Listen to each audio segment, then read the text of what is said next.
नमस्कार मित्रांनो, आपल्या युट्यूब चॅनलमध्ये सर्वांचं हार्दिक स्वागत आहे. आज आपण हॅलोजन डेरिव्हेटिव्ह मधील IMP क्वेश्चन्स जे बोर्डच्या दृष्टिकोनातून आहेत त्याचा तिसरा पार्ट आपला ऑलरेडी झालेला आहे. हा चौथा पार्ट आणि शेवटचा आहे. म्हणून या पार्टमध्ये आपण राहिलेले ज्या रिॲक्शन्स आहेत त्या कव्हर करणार आहे. तर त्याच्यामध्ये कशा प्रकारे क्वेश्चन येऊ शकतात, तर कन्व्हर्जन मध्ये convert the following propene to 1 iodopropane, propene to 2 nitropropane अशी कन्व्हर्जन दिले असतात. आता ही कन्व्हर्जन 2 मार्क्ससाठी, each reaction is for 2 marks. पण आपल्याला कशी ओळखायची 2 मार्क्सची रिॲक्शन आहे, तर त्याच्यामध्ये जर 2 स्टेप असतील तर ती 2 मार्क्सची रिॲक्शन आहे. म्हणजे ही एक 2 मार्क्सची रिॲक्शन आणि ही सुद्धा 2 मार्क्सची रिॲक्शन आहे. 4 मार्क्सचा क्वेश्चन सुद्धा असा येऊ शकतो. परंतु 2-2 मार्क्सचे क्वेश्चन बऱ्याच वेळेला आलेले आहेत. किंवा बेन्झीन टू बायफिनिल हे सुद्धा कन्व्हर्जन 2 मार्क्ससाठी आपल्याला पाहायचं आहे. त्यानंतर ऍक्शन ऑफ फॉलोइंग ऑन ब्रोमोबेन्झीन हे 3 मार्क्ससाठी ABC प्रत्येकी 1 मार्क. आणि आणखी prepare ethyl chloride from hydrogen chloride, इथिन and thionyl chloride अशा प्रकारचा क्वेश्चन सुद्धा येऊ शकतो. म्हणजे प्रिपेअर एक कंपाऊंड कुठली दिली जातं आणि 3 बाबी दिल्या जातात की त्यांच्यापासून आपल्याला इथिल क्लोराइड तयार करायचं आहे. कुठलं कॉम्बिनेशन आपल्याला यूज करावं लागेल असा सुद्धा क्वेश्चन असतो. तर ही जी कन्व्हर्जन आहे ती कन्व्हर्जन कशी आपण करायची याच्यासाठी एक टेक्निक आपल्याला आज बघायचं आहे. तर आपण प्रोपीन पहिल्यांदा या 2 रिॲक्शन पाहूया. तर प्रोपीन त्याचं स्ट्रक्चर आपल्याला माहिती आहे. प्रोपीन म्हणजे CH3CH double bond CH2 double bond आहे. E stands for double bond, prop stands for 3 carbon atoms. आणि आपल्याला कन्व्हर्ट कशामध्ये करायचं आहे, तर 1 आयोडोप्रोपेन मध्ये करायचं आहे. मग मी इथं 1 आयोडोप्रोपेन टाकतो. CH3CH2CH2I याला 1 आयोडोप्रोपेन असं म्हटलं. मग आपल्याला काय करायचं आहे, आपल्याला इथं I ची ऍडिशन करायची आणि इथे H ची ऍडिशन करायची आहे. Is it possible? अशा प्रकारचे ऍडिशन आपल्याला करणं पॉसिबल आहे का, विचार करायचा. तर याच्याची जर ऍडिशन आपण याच्यामध्ये केली डायरेक्ट, तर आयोडीन कुठं जाणार, मधल्या कार्बनला, आणि हायड्रोजन इथे जाणार. तर याच्या उलट कंपाऊंड मिळते. मग आपल्याला ते पाहिजे का, नाही. हे प्रिपेअर करायचं कशापासून, याच्यापासून. मग ऍडिशन कशी झाली याची, मार्कोनिकॉप्स रूलने झाली. मग अँटी मार्कोनिकॉप्स रूलने जर ऍडिशन केली तर अँटी मार्कोनिकॉप्स रूल काय सांगतो, तो सुद्धा एक क्वेश्चन आहे. State and explain मार्कोनिकॉप्स rule, anti Markovnikov's rule, तो सुद्धा क्वेश्चन महत्वाचा आहे. मग आता याच्यात जर आपण याची ऍडिशन केली तर आपल्याला मी सांगितलं की 2 आयोडोप्रोपेन मिळणार आहे. आपल्याला पाहिजे 1 आयोडोप्रोपेन. मग आता पहिल्या स्टेपमध्ये काय करायचं, जर अँटी मार्कोनिकॉप्स रूल ऍडिशन केली तर चालेल का, नाही.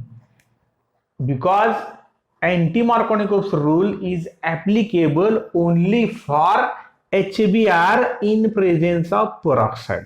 It is not applicable to HI and HCl. Why ते आपण अगोदर पाहिलेलं आहे. त्यामुळे ती रिॲक्शन आपण अँटी मार्कोनिकॉप्स डायरेक्ट करणार नाही. त्यासाठी पहिली स्टेप काय करायची, मग HBr ची आपल्याला करता येते अँटी मार्कोनिकॉप्स रूल ऍडिशन. म्हणून मी HBr ची ऍडिशन करणार. HBr because anti Markovnikov's rule is applicable only for HBr and it takes place in presence of peroxide. Peroxide effect इथे टाकला आणि आता ऍडिशन केली तर निगेटिव्ह पार्ट जो असतो तो निगेटिव्ह पार्ट आता कुठे जाणार आहे, the carbon atom which contains more number of hydrogen atom. Hence it is a anti Markovnikov's rule, anti M rule ना ऍडिशन झाली. ठीक आहे. मग अँटी मार्कोनिकॉप्स रूल ऍडिशन झाली तर हा ब्रोमीन निगेटिव्ह पार्ट आहे, तो कुठे जाणार, तर ज्या कार्बनवरती जास्त हायड्रोजन आहेत आणि हायड्रोजन ज्याच्यावरती कमी आहेत. आणि मार्कोनिकॉप्स रूल ऍडिशन झाली तर इथं जातो. म्हणून आपल्या HBr चे ऍडिशन केल्यानंतर असा प्रकार मिळेल CH3CH2CH2Br. 1 ब्रोमोप्रोपेन मिळालं आपल्याला. 1 ब्रोमोप्रोपेन. आता 1 ब्रोमोप्रोपेनचं कन्व्हर्जन कशात करायचं, दुसऱ्या स्टेपमध्ये आपण 1 आयोडोप्रोपेन मध्ये. Is it possible, yes. Bromine can be replaced by iodine and that reaction, which is that reaction, आपल्या झालेली आहे ती रिॲक्शन फिंकेलस्टेन रिॲक्शन. आता फिंकेलस्टेन रिॲक्शन मध्ये काय आहे, आयोडीन एक्सचेंज होतं, सॉरी हॅलोजन एक्सचेंज रिॲक्शन आहे. Chlorine and bromine can be replaced by iodine by using sodium iodide. म्हणजे हे जे आहे त्याच्यामध्ये काय टाकायचं, plus NaI in presence of dry acetone, आणि आपल्याला हा प्रोडक्ट मिळेल, NaBr बाहेर पडेल. अशा पद्धतीनं आपल्याला ही 2 मार्क्स आपल्याला मिळवता येतात. प्रत्येक स्टेपला 1 मार्क. पहिल्या स्टेपला अँटी मार्कोनिक ऍडिशन केली आणि दुसऱ्या स्टेपमध्ये आपण सोडियम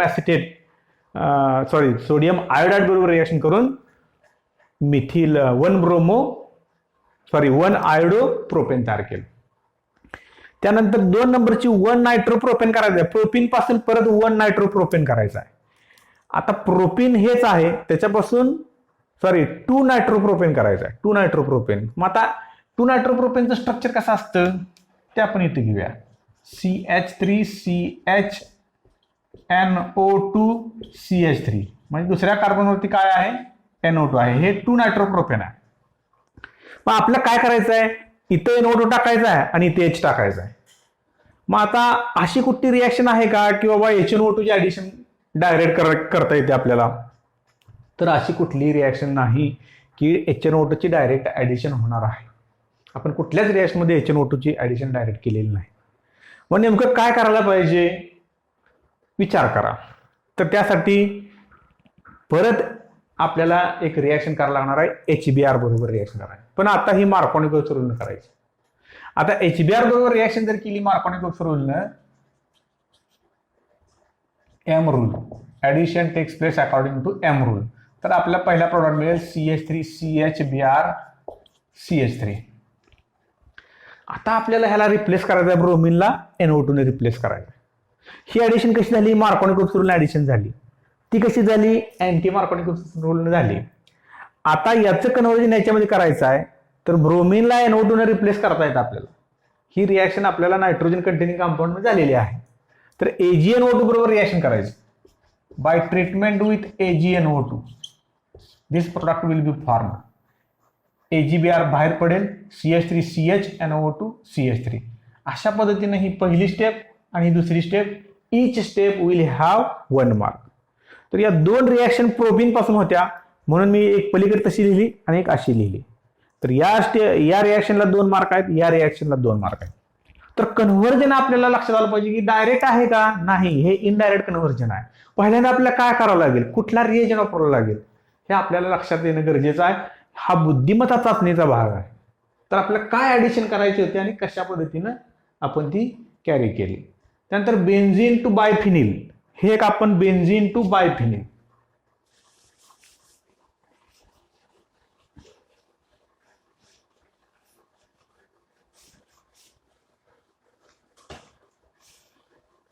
बेन्झीन टू बायफिनिल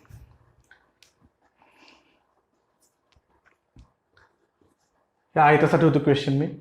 तर बेन्झीन टू बायफिनिल, बेन्झीनचं स्ट्रक्चर माहिती आहे आपल्याला, C6H6 बेन्झीन, आणि त्याचं बायफिनिल करायचं. बायफिनिल म्हणजे कसा प्रोडक्ट आहे बायफिनिल, आपण पाहिलेला बायफिनिल, हे बायफिनिल आहे. आता हे बायफिनिलला प्रिपेअर करण्यासाठी ही जी रिॲक्शन आहे ती एका स्टेपमध्ये होऊ शकते का, नाही. त्यासाठी काय करावं लागेल, पहिल्यांदा बेन्झीनचं क्लोरोबेन्झीन करावं पाहिजे. Benzene when treated with chlorine in presence of AlCl3 anhydrous aluminium chloride, formation of chlorobenzene takes place. हे आपलं क्लोरोबेन्झीन मिळतं आणि HCl म्हणजे प्लस HCl इथे घेतो मी. ही पहिली स्टेप झाली. आता क्लोरोबेन्झीनचं बायफिनिल केलेलं ऑलरेडी आपण 2 नंबरचा जो व्हिडिओ आहे आपला त्यामध्ये केलेला आहे. क्लोरोबेन्झीनचं काय करायचं आहे, बायफिनिल. तर त्यासाठी कुठली रिॲक्शन आहे, ऊर्स-फिटिक रिॲक्शन. बायफिनिलचं स्ट्रक्चर डबल बॉन्ड आहे. तर याचे ऊर्स-फिटिक रिॲक्शन मध्ये काय होतं, किंवा ऊर्स रिॲक्शन आणि फिटिक रिॲक्शन आणि ऊर्स-फिटिक रिॲक्शन, अशा 3 रिॲक्शन आपण पाहिलं होतं. तर ही कुठली आहे, तर फिटिक रिॲक्शन आहे. 2 molecules of this chlorobenzene react together in presence of sodium twice Na in presence of dry ether and formation of biphenyl takes place. आणि प्लस हे twice NaCl, म्हणजे इथून इथपर्यंत एक रिॲक्शन, एक मार्क, आणि हा दुसरा मार्क, अनदर मार्क. अशा पद्धतीनं आपल्याला एका ओळीत 2 मार्क मिळवता येतात. म्हणून आपला रिॲक्शन समजणं गरजेचं आहे. 2 मार्कची रिॲक्शन आहे, पण आपण एका ओळीत लिहू शकतो. पहिल्यांदा बेन्झिनचं क्लोरोबेन्झिन आणि क्लोरोबेन्झिनचं परत बायफिनिल, तर ती ऊसफिटिक रिॲक्शन आहे. असं कन्व्हर्जन आपल्याला करता आलं पाहिजे. तर हे 2-2 मार्कच्या रिॲक्शन झाल्या. त्यानंतर त्याच्या खालची जी रिॲक्शन आहे, ऍक्शन ऑफ फॉलोइंग, ते आपण बघूया.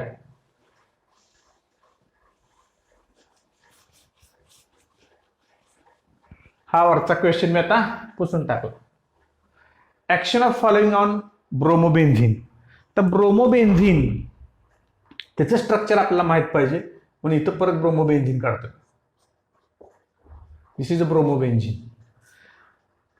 आता खालच्यांचे ऍक्शन बघायचे. CH3COCl आणि anhydrous aluminium chloride plus CH3C double bond OCl and aluminium chloride, anhydrous aluminium chloride बरोबर रिॲक्शन केली.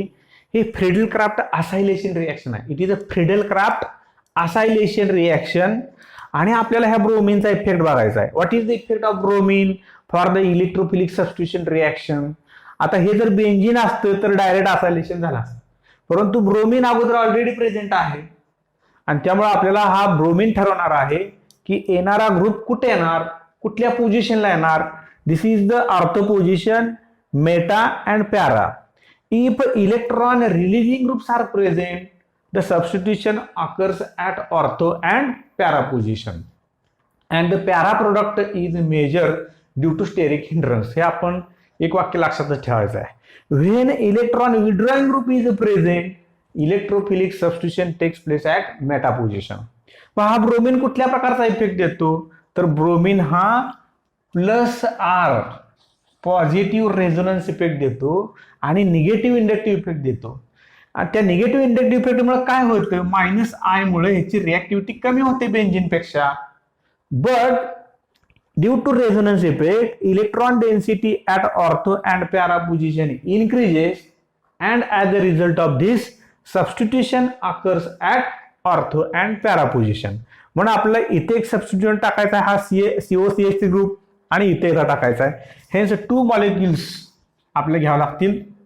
Reacts with 2 molecules of CH3COCl acetyl chloride in presence of aluminum chloride, and we will get orthobromo acetophenone, आणि दुसरा product असेल पॅराब्रोमो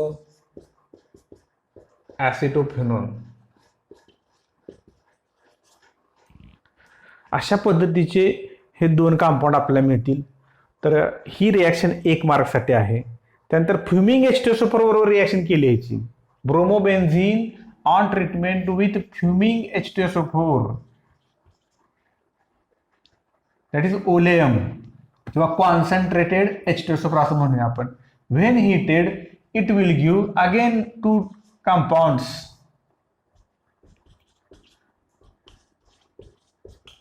2 bromobenzene sulphonic acid, आणि दुसरा compound असेल 4 ब्रोमोबेन्झिन sulphonic acid. SO3H group आपल्याला टाकायचा आहे. कुठल्या पोझिशनला, एक ऑर्थोला टाकायचा आणि दुसरा पॅराला. सोप्या रिॲक्शन, सिंपल रिॲक्शन आहेत. कॉन्सन्ट्रेटेड HNO3 आणि कॉन्सन्ट्रेटेड H2SO4 तुम्हीच प्रोडक्ट सांगायचा. हा रिॲक्टंट असणार आहे आपला. आणि रिॲक्शन कशाची करायची आहे, concentrated HNO3 and concentrated H2SO4. हे काय आहे, nitrating mixture. When they treated with nitrating mixture we get 2 bromo anode group टाकायचा आपल्याला, नायट्रोबेन्झिन आणि 4 ब्रोमो नायट्रोबेन्झिन. ठीक आहे. अशा पद्धतीनं या 3 रिॲक्शन पाहिल्या. त्यानंतर prepare ethyl chloride by using hydrogen chloride, इथिन and thionyl chloride. असे 3 क्वेश्चन आपल्याला बघायचे.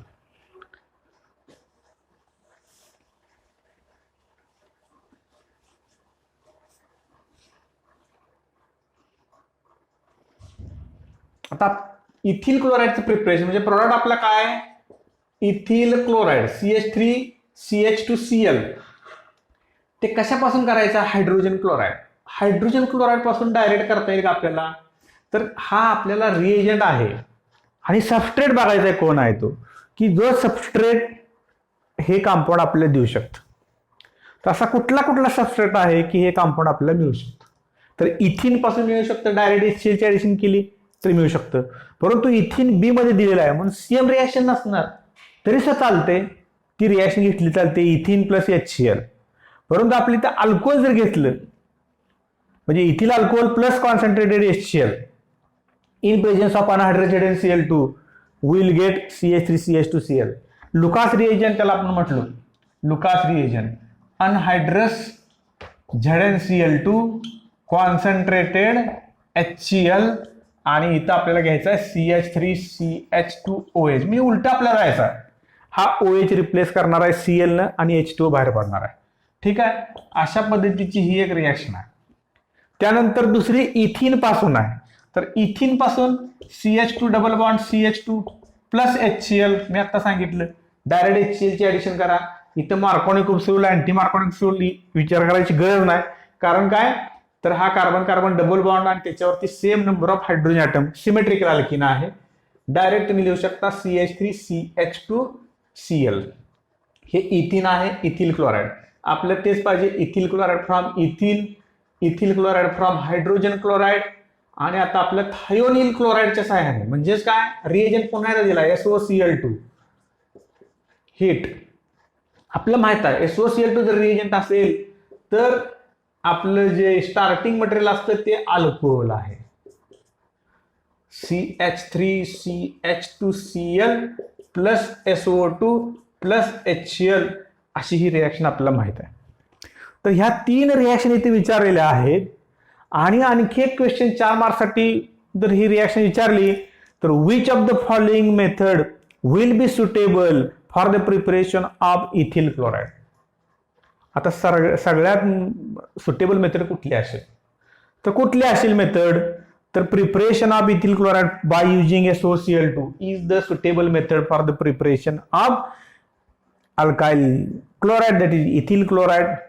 अल्काइल क्लोराईड जर ब्रँच अल्काइल क्लोराईड किंवा आपल्याला अनब्रँचिंग जर तसंच ठेवायचं असेल तर हा SOCl2 उपयोगी आहे. आणखी ह्याचे जे साइड प्रोडक्ट आहेत SO2 and HCl, they escape from the reaction mixture and not extra efforts are required to remove the side products. Hence, this method is suitable for the preparation of alkyl chlorides. SOCl2 ची जी method आहे thionyl chloride. तर अशा पद्धतीने वेगवेगळ्या reactions आपण कशा remember करायच्या आणि कसं प्रॉडक्ट पर्यंत जायचं हे आपण विचार करण्यासाठी हे आपण सगळ्या रिॲक्शन घेतल्या होत्या. तर आणखी काही न्यूक्लियोफिलिक सबस्टिट्यूशन रिॲक्शन आहेत, त्यात तुम्ही करण्याचा प्रयत्न करा आणि त्याच रिॲक्शन अशा पद्धतीने विचारले जातात. Okay, thank you.